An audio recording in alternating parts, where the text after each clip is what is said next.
مشاهدينا الافاضل، طابت اوقاتكم. نشرة اخبار الفضائيه الاريتريه لهذه الفتره يصحبكم فيها محمود عبد الله بكفاح، والتي نستهلها باهم وابرز العناوين.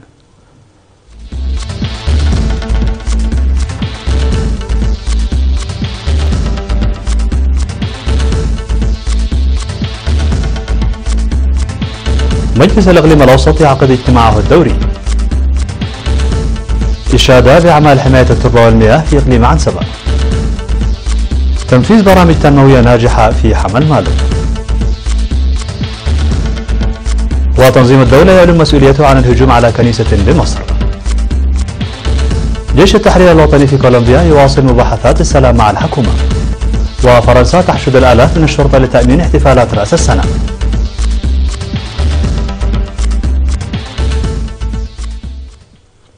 مرحبا بكم من العناوين إلى التفاصيل. عقد مجلس الإقليم الأوسط اجتماعه الدوري 17 يوم 29 من ديسمبر تحت شعار العمل المنسق لإنجاح برامج التصدي والتنمية الوطنية. وأوضح رئيس المجلس السيد أبراهام سمري في التقرير الذي قدمه عن تنفيذ برامج كبيرة في مجالات حماية التربة وحفظ المياه والتشجير وإقامة المحميات وبناء السدود والحفائر بمشاركة شعبية واسعة لضمان تحقيق الأمن الغذائي. وذكر بأن الاستثمار الذي جرى لضمان توفير مياه الشرب والطاقة الكهربائية بدت نتائجه واضحة للعيان، مشيرا إلى عمل المجلس بالتفاهم مع الجهات المعنية لحل النواقص.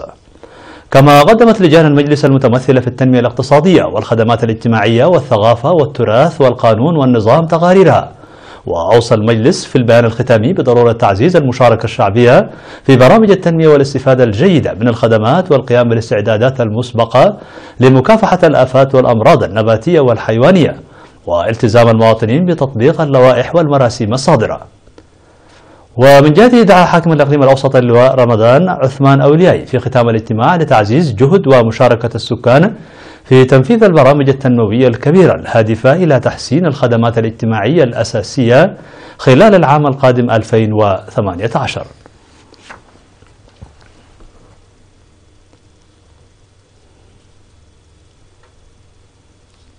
أشاد وزير الزراعة السيد الرفاعي البرهي بأنشطة حماية التربة وحفظ المياه التي نفذت في إقليم عنسبة هذا العام، داعيا إلى مضاعفة الجهود والمتابعة للحصول على المزيد من النتائج. وأشار الاجتماع التقييمي لمكتب وزارة الزراعة في الإقليم الذي عقد بمدينة كرن يوم 27 من ديسمبر إلى أهمية البذور المحسنة واتباع الدورة الزراعية في زيادة الإنتاجية. وكشف التقرير المقدم في الاجتماع عن زراعة 84% من أكثر من 16,000 هكتار خطط لزراعتها في الإقليم، حيث تعتبر هذه النسبة متدنية بنسبة 12% مقارنة بعام 2016. كما أن الإنتاج انخفض بنسبة 68% عن العام السابق لشح الأمطار. وذكر التقرير بأن الإرشادات الزراعية المتعلقة باستخدام البذور المحسنة وجدت القبول من قبل المزارعين وسيتم إدخالها بتوسع. وحول حماية التربة وحفظ المياه أوضح الاجتماع عن بناء مدرجات بطول حوالي 230 كيلومترا بالنفير الشعبي وحملة الطلاب التنموية، وصيانة مدرجات بأكثر من 71 كيلومترا، وبناء 3 سدود في باشري وقربشخو وكرن بحوالي 10 ملايين نخفة، وبناء حفاير في مديريتي حمل مالو وقلم، إضافة إلى توزيع أبقار الألبان والمناحل والفراخ وشتول الفاكهة ومواقد أدحنة والمعدات الزراعية ل 167 أسرة بهدف تشجيع الأنشطة الزراعية.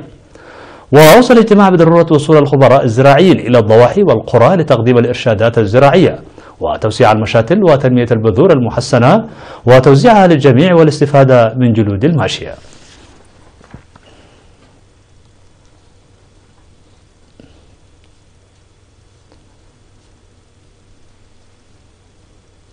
قال حاكم إقليم عنسبة السيد علي محمود بأن البرامج التنموية الناجحة التي نفذت في حمل مالو هذا العام تمهد الأرضية لبرامج الإعمار المستقبلية.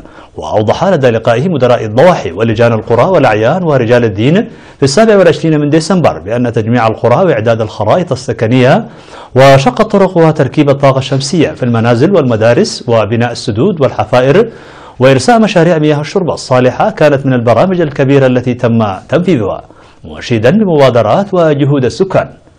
من جانبه ذكر مدير مديرية حمل مالو السيد يعقوب إدريس عن تجميع 414 أسرة في ضواحي بركنتيا وقنفلوم وزرو، وإرسال مشاريع مياه في ضواحي فرحين وليبنا وبركنتيا، وإعداد الخرائط السكنية لقرى حمل مالو وقزقزة ووازنتت وزرو ودقمراد وبركنتيا. وأشار إلى أن المدرسة الابتدائية الجديدة التي شيدت في عدغارو أتاحت فرص التعليم ل 250 طالبا، وتوزيع أبقار الجاموس ل50 أسرة، وتنفيذ عملية إعادة توزيع الأراضي الزراعية وانتخابات مدراء الضواحي. وأكد المجتمعون من جهتهم على جاهزيتهم لإنجاح برامج التنمية خلال العام المقبل، منادين بضرورة تخصيص شركة حارات حافلة على خط كرن حمل مالو والاهتمام بشق طريق مسحلية قزقزة. قال مسؤول التعليم في إقليم شمال البحر الأحمر السيد رشيد محمد عثمان أن الخدمات التعليمية الموجهة للريف النائي حققت نتائج مرضية، وأوضح عن فتح 4 مدارس ابتدائية ونقطة تعليم عريبو في عتارو بمديرية أدوبحة، وعن بربب بمديرية قرورة، وإمبالوكو بمديرية نقفة، وإتحل بمديرية أفعبد. وذكر مسؤول مناهج تعليم الكبار في وزارة التعليم السيد ولد برهي في الاجتماع التعبوي الذي عقد فيه يطلح أن الجهود الحكومية تحقق نتائج مرضية للحيلولة دون وجود مواطن يتخلف عن التعليم، داعيا إلى تعزيز المشاركة الشعبية لإنجاح العملية التعليمية. من جانبه أوضح مسؤول فرع التعليم بمديرية أفعبت الأستاذ عبد الله صالح بأن المدارس الجديدة أتاحت فرص التعليم ل200 طفل، داعيا المجتمع عامة والأسر خاصة للتعاون من أجل رفع المشاركة في التعليم والعمل على محو الأمية. ودعا المدير التنفيذي لإدارة مديرية أفعبت السيد دسيزا ميكائيل السكان للعمل المنسق من أجل إصلاح الطرق وزيادة دورها في تقديم خدمات جيدة.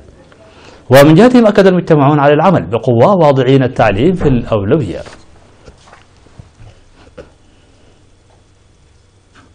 قام سكان داقرقيس بمديرية عدخالة بنفير لحماية التربة وحفظ المياه للحد من مشكلة انجراف التربة، وشمل العمل الذي بدأ منتصف شهر أغسطس تحت إشراف خبراء الزراعة إصلاح الأراضي المتضررة من الانجراف بتشييد الحواجز الصخرية.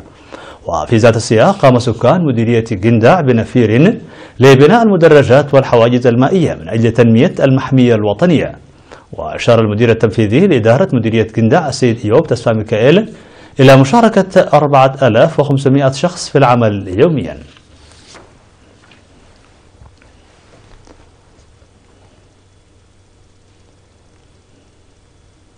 مشاهدينا الأفاضل، كانت هذه الأخبار الداخلية. فاصل قصير ونوفيكم بالأخبار العالمية. كونوا معنا.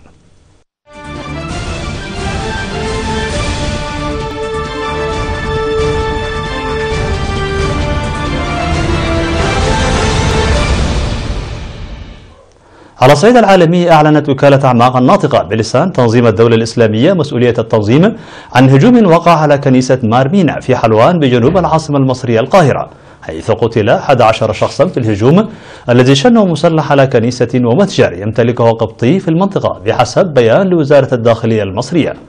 وفي وقت سابق قالت مصادر أمنية ووسائل إعلام محلية أن مسلحين على الأقل شاركا في الهجوم، وأن أحدهما قتل بالرصاص بينما لاز آخر بالفرار. وأشارت إلى أن منفذ الهجوم شارك في هجمات سابقة. وذكرت تقارير أولية أن المهاجم قتل على يد قوات الأمن، إلا أن وزارة الداخلية قالت لاحقا في بيان لها أن قوات الأمن أطلقت النار على المهاجم واعتقلته. وقال بيان رئاسي أن الرئيس عبد الفتاح السيسي قدم تعازيه لأسر القتلى وتمنى الشفاء العاجل للمصابين، وطالب باستمرار تكثيف أعمال تأمين المنشآت المهمة في البلاد. أعلن جيش التحرير الوطني المتمرد في كولومبيا أنه سيواصل مفاوضات السلام مع الحكومة حتى وأن لم يمدد وقف إطلاق النار الذي ينتهي في 9 يناير. وهذه الجماعة هي آخر المجموعات المسلحة في كولومبيا التي ما زالت تمارس عملا عسكريا، وقد انخرطت في محادثات سلام مع الحكومة لإنهاء نزاع مضى عليه أكثر من نصف قرن. وقد لمحت إلى أن المواجهات مع القوات الحكومية قد تتجدد مع انتهاء الهدنة التي بدأت في الأول من أكتوبر. وأعربت الحكومة والمجموعة المتمردة عن رغبتهما في تمديد هذه الهدنة رغم أنهما تبادلا الاتهامات بخرقها. هذا وقد أسفر النزاع في كولومبيا، وهو أقدم نزاع في أمريكا اللاتينية، عن مقتل 260 ألف شخص وفقدان 60 ألفا وتهجير 7 ملايين و100 ألف شخص عن ديارهم.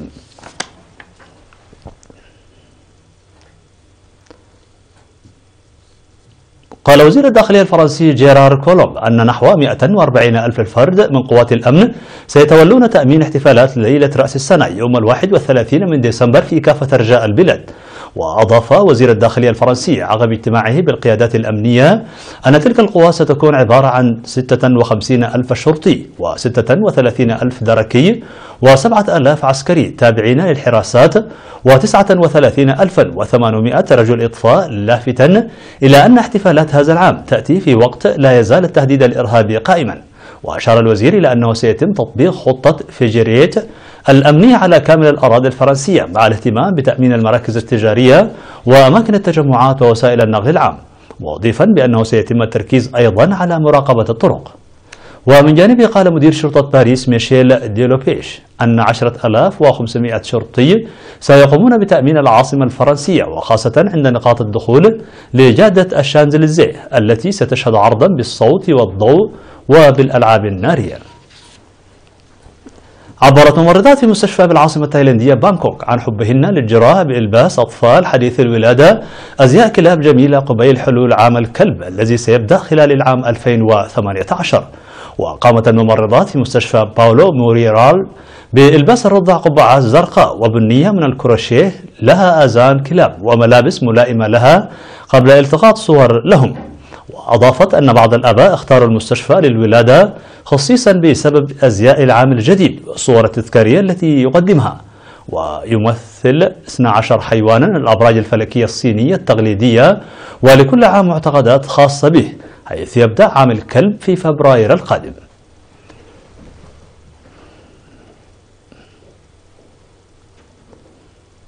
مشاهدينا الأفاضل، بهذا نكون قد وصلنا بكم إلى نهاية النشرة، وحتى يجد اللغة تقبلوا تحياتي وتحيات الفريق العامل.